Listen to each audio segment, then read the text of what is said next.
Good morning guys, welcome back to my allotment diaries. My name is Emma, these are my allotment diaries. A couple of disasters this morning.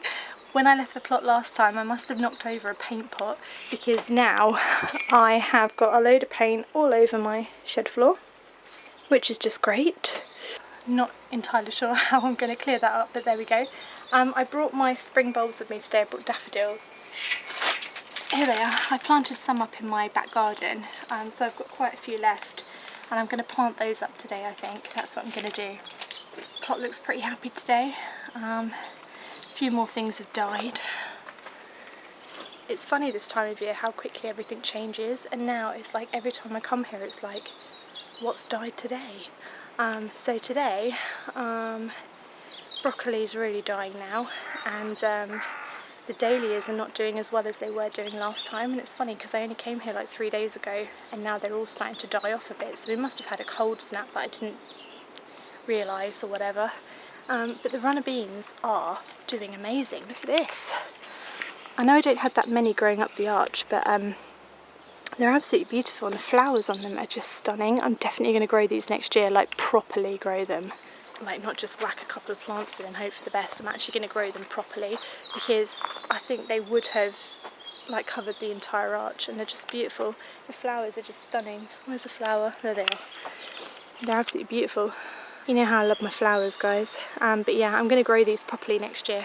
Like properly. I don't know what that means, but it means something.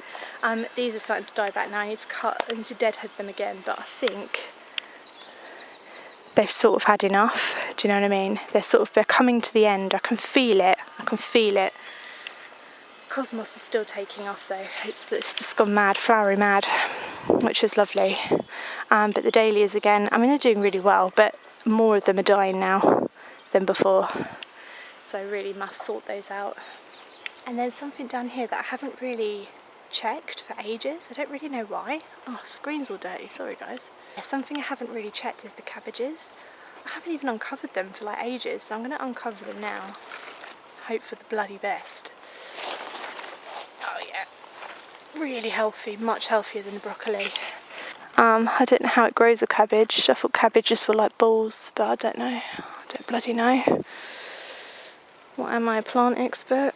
No. It really makes a difference when you cover them because obviously I've got a tiny little bit, but most of the leaves are intact, so this has just done really well. I'm really excited to eat this. I actually really like cabbage, which is quite a weird thing to like, isn't it? Most people don't like cabbage, but I love it. So, cabbage doing good, broccoli not so good, but that's because I didn't cover it. Child is going mad now. I don't really know what to do with it, to be honest. It's just like a monster sort of taking over. Right, first thing I'm going to do is plant some daffodils. I'm going to plant some of them around the pond. That's the first place I'm going to do it, and I'm going to do it in clumps. So I get little like bunches of daffodils around the pond. So I think the pond would be an ideal place. Someone else suggested the pond. I think you're right. I think that would look really nice with daffodils. So that's what I'm going to do. That's my first job.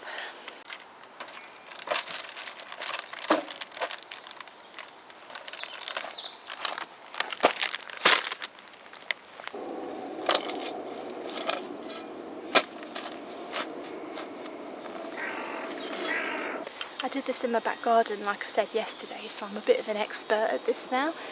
Daffodil bulbs need to be planted about 12 centimetres deep, which is about that deep, and about 15 centimetres apart, so just give them a bit of room between them.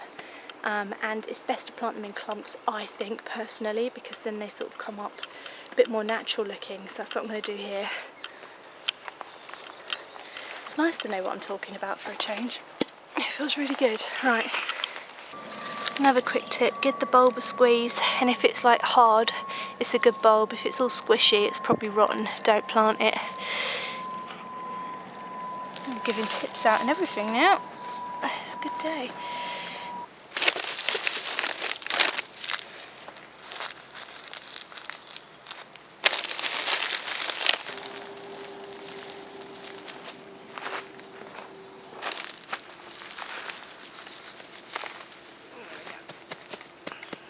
And then you just water it. So that's it really. I'm just going to plant the rest around the pond as well, maybe a couple in some of the beds at the sides, That's it really, that's all there is to it.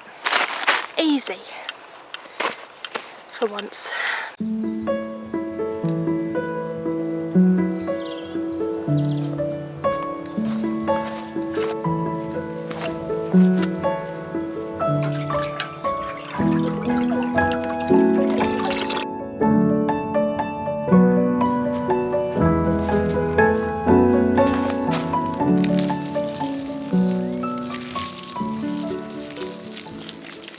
Right, there is one more job I want to do that I completely forgot about, and that is I want to cover the pond with some kind of net before the leaves start dropping into it, because obviously when that happens it's kind of game over, and I don't want to have the algae problem. I think this will be alright. Yeah, I think so. There's no bloody frogs in there, guys, so it's not like I'm going to kill a load of frogs.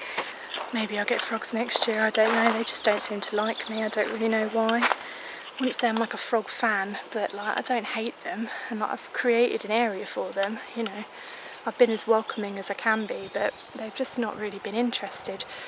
Right, I'm going to put this net over it, and then I'm going to put rocks around the net to keep it there.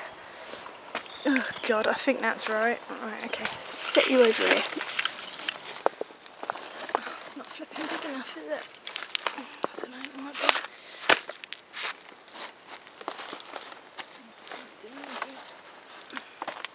God, I don't think this is going to do anything. I don't think it's big enough, but I'm using the net for the bloody cabbages, so this is all I've got. It's like some kind of weird hammock I've created for frogs. I wonder if frogs are going to try and cross it, like some kind of weird bridge, like an obstacle course for frogs. There you go, that's why they don't like me, you see. I create all these weird things for them, like the house that collapsed, and now the hammock / bridge. They probably just don't trust me. They're probably just thinking, what's up with that weird human? Why does she keep creating things that are going to kill us?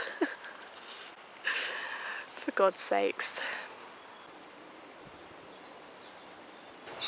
That felt really therapeutic doing that, actually. There's something about planning for the future and allotment that just makes you feel so happy and calm and peaceful.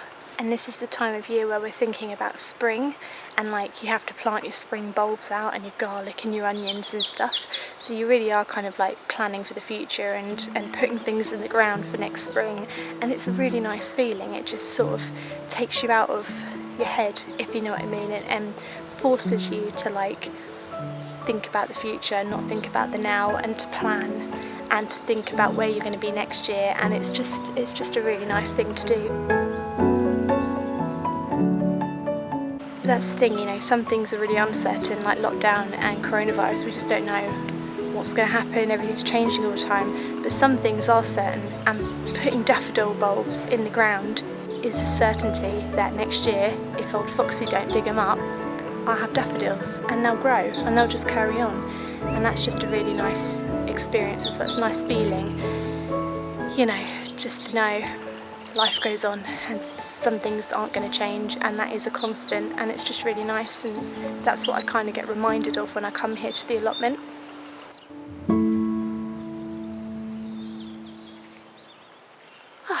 Well, I hope you enjoyed the vlog today.